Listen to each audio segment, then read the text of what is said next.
Waiting for the hop on, hop off. I like big bus and I cannot lie. Gonna ride this until it's time to bounce to the Bishop. The Bishop is an art gallery in Brooklyn that has some early works of Jean-Michel Basquiat. They are only open to the public Saturdays or by appointment only. I have an appointment at 12, so I'm gonna ride this hop on, hop off for a few hours until I gotta say bye. I gotta go to Brooklyn to see Basquiat. And then at 4:45, I'm gonna get in a cab and go to the airport. We're not thinking about that yet.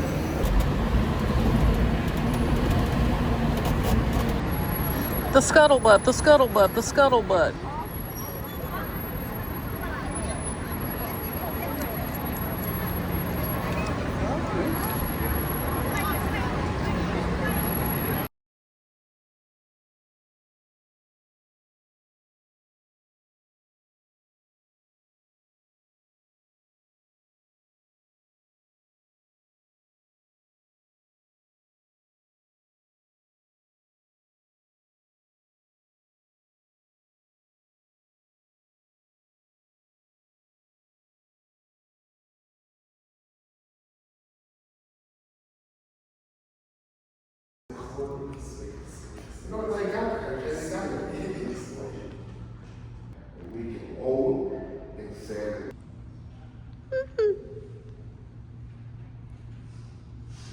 Choice wheel. That's Erwin just gave me about 15 minutes of his time talking about all of these pieces. Our friend John, early works, 1978 to 1980. Basically, pieces that he did like this, which are Xerox copies of things, postcards. They'd sell them at a park in Manhattan. And, well, he's kind of a ladies' man, so couch surfing a bit, and he was couch surfing. These are the places he did these works. And they survived because of the friends that hung on to them, hence Jean, our friend. I'm at the Bishop in Brooklyn, Black-owned gallery. Erwin talked about these pieces. News article from the Village from 1978. It was Basquiat's first mention in print like that. We talked about Samo, his tag, back in the day. And basically, Samo originated from, it was a concept of a made-up religion, Samo. And then there was this Cuban dude that they'd get weed from, and they just kept getting the same old weed. So then Erwin said that he heard that they just said we're smoking the same old weed. So, okay. But then I asked Erwin, I was like, well, I heard that it was part of a social statement, racism, same old, same old. And Erwin agreed that his friends can validate that same old would be a response to that, of a social construct. Same old, same old. This is an example of things he would have sold at his little artiste boothy booth back in the day. And now, Lord knows what that would go for at auction. Sheesh. Okay, I'll take some pics.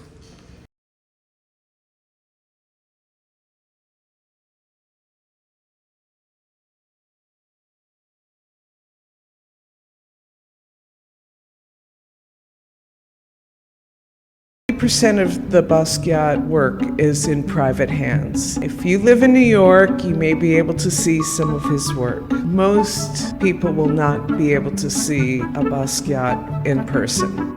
I lived with Jean from 1979 to 80. By the time we moved to 12th Street, our apartment was really his first studio where he could work. We went out every night, but he was working as well. He'd get up in the morning and start working with whatever material he could find on the street. One way he was hustling, he'd buy a dozen sweatshirts and paint them and sell them on the street for $25. You see here, there's sort of graphs. Jean studied my science books. I had just graduated college. We would discuss biochemical reactions. He was interested in everything.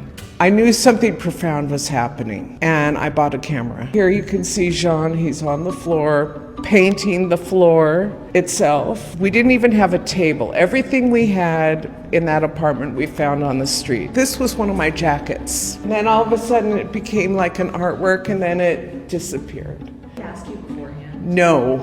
I just came to accept that. This is our refrigerator. This was our bathroom door. All these other things came and went. The photography of the show really provides a context. This is what he looked like and what he was doing in the place he was in while he made these works. That is so rare. Jean came from Brooklyn. It's important for this work to be accessible. The fact that Jean-Michel Basquiat does not have a permanent collection of his work here in Brooklyn, where he's from, that shouldn't be. People need to have access to it. He represents so much of us. He's a son of immigrants. He's Caribbean. He's Latino. He's a Brooklynite. And so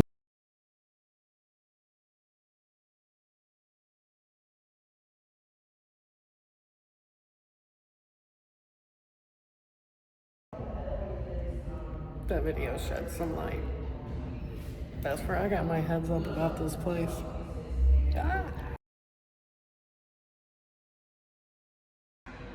Pieces he would have sold at the park, just like hundreds and hundreds of artists are doing right now in New York.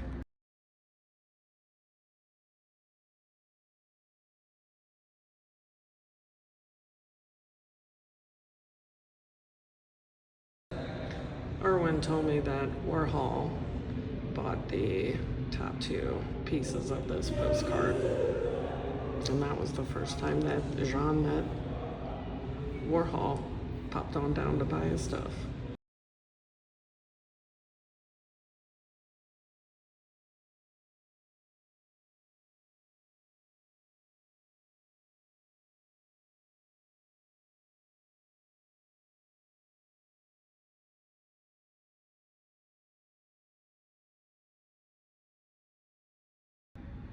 These photographs are taken by Alexis Adler, who he lived with. Alexis lives with Basquiat in this 79 to 80 time frame.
Here's where I was.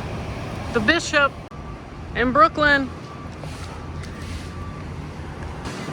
Now, guess I'll get my butt back over to Manhattan. Get on that hop on, hop off bus for 2 more seconds before I gotta say, bye New York, but I'll see you soon. All right, bye Bishop. We gotta remember that one because they got cool shit. All right, I've taken my white ass back to Manhattan. I'm currently at the Metropolitan and trying to figure out what naughty thing I can do so that I can have a consequence dealt to me by this man. Jesus.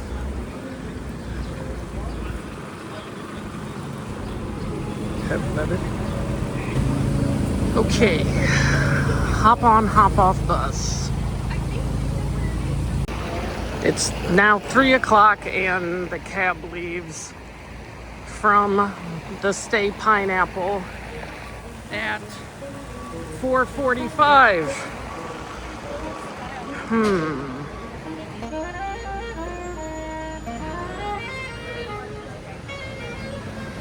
Do I even have time for this shit? Tell me, Poochers, tell me. My plan was to ride from the Met to Times Square, and then from Times Square it's about a 10-minute walk to my thing. Oh, here's a big bus, big butt guy waiting on my bus. Come on, bus, don't make a fuss. And this girl is like straight working it. It's her time to get her video. I see you, Med. I see you. Vamos. Bye. Earlier, this dude was like, oh, this bus is here. So it's just gonna, big bus is gonna pull up here and you just get on. I'm ready. Honk, honk. Bye. I got the front seat. Can hide from the sun. Fifth Avenue, baby. Bustling, bustling. Traffic, traffic, traffic, traffic, traffic. It's like a giant map. Take a photo of that. Louis Building. Take a photo.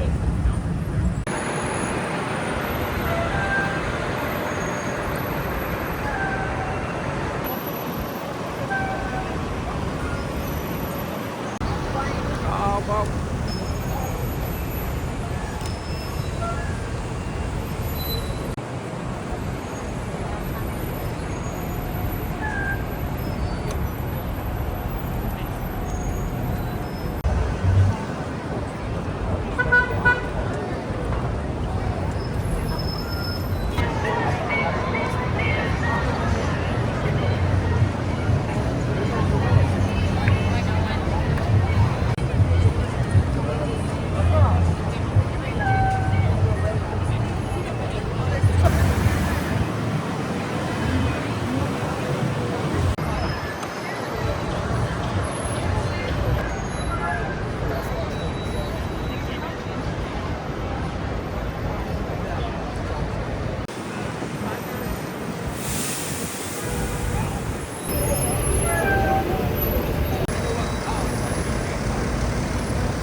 I don't even want to know how hot it is in those things.